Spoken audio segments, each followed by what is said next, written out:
పశ్చిమ బెంగాల్ ముఖ్యమంత్రి మమతా బెనర్జీ నామినేషన్ దాఖలు చేశారు. ఈ సందర్భంగా భవానీపూర్ నియోజకవర్గంలో తనకున్న అనుబంధాన్ని ఆమె గుర్తు చేసుకున్నారు.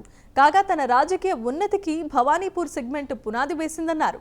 కాగా ఈసారి భవానీపూర్ నుంచి బీజేపీ టికెట్పై సువేందు అధికారి పోటీ చేస్తున్నారు. ఇదిలా ఉంటే ఈసారి మమతా బెనర్జీ పార్టీ ఎదురీదుతోందని రాజకీయ పరిశీలకులు అంటున్నారు. అనేక అంశాల పట్ల ఆమె చెబుతున్న మాటలను ప్రజలు విశ్వసించడం లేదంటున్నారు.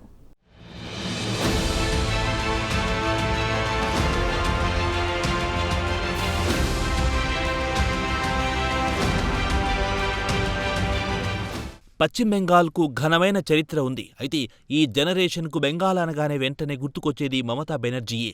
అంతగా పశ్చిమ బెంగాల్తో మమతా బెనర్జీకి అనుబంధం ఏర్పడింది. అంతేకాదు, గత 15 సంవత్సరాలుగా బెంగాల్ ముఖ్యమంత్రిగా మమతా బెనర్జీయే కొనసాగుతున్నారు. అలాగే అధికారంలో ఉన్న తృణమూల్ కాంగ్రెస్ పార్టీకి ఆమె అధినేత్రిగా ఉన్నారు. కాగా అసెంబ్లీ ఎన్నికల్లో పోటీ చేయడానికి తాజాగా మమతా బెనర్జీ నామినేషన్ పత్రాలు దాఖలు చేశారు. ఆమె సొంత నియోజకవర్గమైన భవానీపూర్ నుంచి పోటీ చేస్తున్న సంగతి తెలిసిందే. నామినేషన్ వేయడానికి ముందు ఆమె పెద్ద ఎత్తున రోడ్ షో నిర్వహించారు. కాళీఘాట్లోని తన నివాసం నుంచి అలీపూర్ సర్వే భవనం వరకు రోడ్ షో నిర్వహించారు. కాగా ఈ రోడ్ షోలో మమతా మద్దతుదారులు భారీ సంఖ్యలో పాల్గొన్నారు.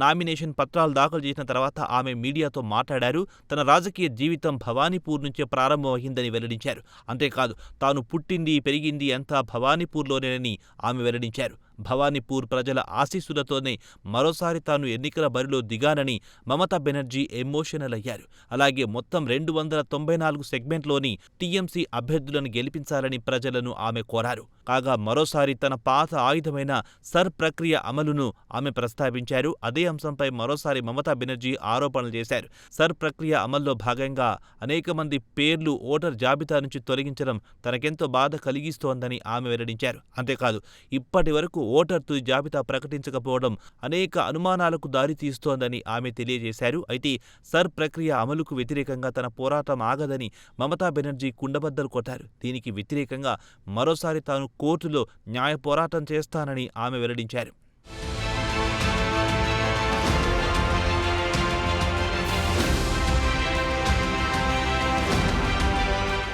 కాగా భవానీపూర్ నియోజకవర్గం నుంచి ఇప్పటి వరకు ఆమె 3 సార్లు పోటీ చేసి గెలిచారు. ఈసారి పోటీ చేయడం మమతకు 4వ అవుతుంది. దీంతో మమతా బెనర్జీకి కంచుకోటగా భవానీపూర్ నియోజకవర్గం పేరు తెచ్చుకుంది. అయితే ఈసారి బీజేపీ టికెట్పై సీనియర్ నేత సువేందు అధికారి పోటీ చేస్తున్నారు. దీంతో భవానీపూర్ సెగ్మెంట్ పోరు దేశవ్యాప్తంగా అందరినీ ఆకట్టుకుంటోంది.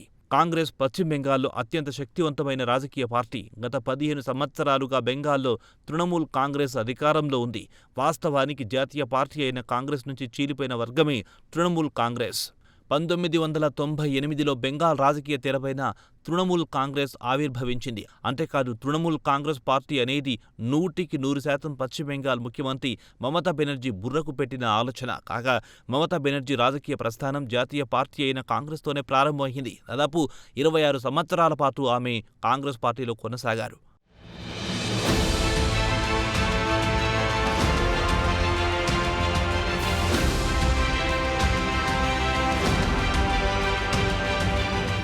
అయితే అనేక అంశాలపైన కాంగ్రెస్ అధిష్టానంతో మమతా బెనర్జీ విభేదించారు. ఈ నేపథ్యంలోనే తన సొంత రాజకీయ ఐడియాలజీతో తృణమూల్ కాంగ్రెస్ పేరుతో మమతా బెనర్జీ పార్టీ పెట్టారు. ఆ తర్వాత 2011లో జరిగిన బెంగాల్ అసెంబ్లీ ఎన్నికల్లో తృణమూల్ కాంగ్రెస్ పోటీ చేసింది. అప్పట్లో మరికొన్ని పార్టీలతో కలిసి టీఎంసీ ఎన్నికల సంగ్రామంలో నిలిచింది. దీంతో మొత్తం 294 సీట్లున్న పశ్చిమ బెంగాల్లో తృణమూల్ కాంగ్రెస్ కూటమి 227 సీట్లను గెలుచుకుంది. ఈ నేపథ్యంలో 2011 మే 20న తొలిసారి పశ్చిమ బెంగాల్లో ముఖ్యమంత్రిగా మమతా బెనర్జీ ప్రమాణ స్వీకారం చేశారు. అప్పటి నుంచి రాజకీయంగా మమతా బెనర్జీ వెనుతిరిగి చూసుకోలేదు. వరుస ఎన్నికల్లో గెలుస్తూ వచ్చారు. ఆ తర్వాత 2016లో జరిగిన అసెంబ్లీ ఎన్నికల్లో కూడా టీఎంసీ విజయం సాధించింది. దీంతో మమతా బెనర్జీ రెండోసారి ముఖ్యమంత్రిగా ప్రమాణ స్వీకారం చేశారు.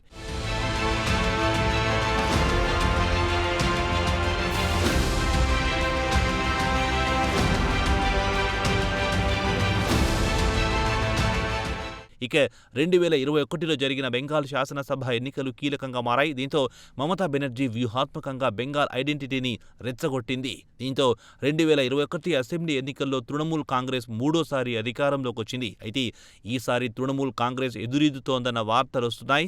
సర్ ప్రక్రియ అలాగే ఉన్నతాధికారుల బదిలీలపై మమతా బెనర్జీ అనుసరిస్తున్న విధానాలపై బెంగాల్ వాసులు మండిపడుతున్నారు. ఎన్నికల సంఘంపై పసలేని ఆరోపణలు చేస్తున్నారని బెంగాల్ ఓటర్లు భావిస్తున్నట్లు రాజకీయ వర్గాల సమాచారం. అలాగే చొరబాట్ల అంశంపై జనం ముందు ఆమె దోషిగా నిలబడాల్సిన పరిస్థితులు నెలకొన్నాయి. మొత్తం మీద మమతా బెనర్జీ పార్టీ తీవ్ర కష్టాల్లో ఉందంటున్నారు రాజకీయ పరిశీలకులు. మొత్తం మీద ఈసారి బీజేపీ నుంచి మమతా బెనర్జీ తీవ్ర పోటీ ఎదుర్కొంటున్నారు.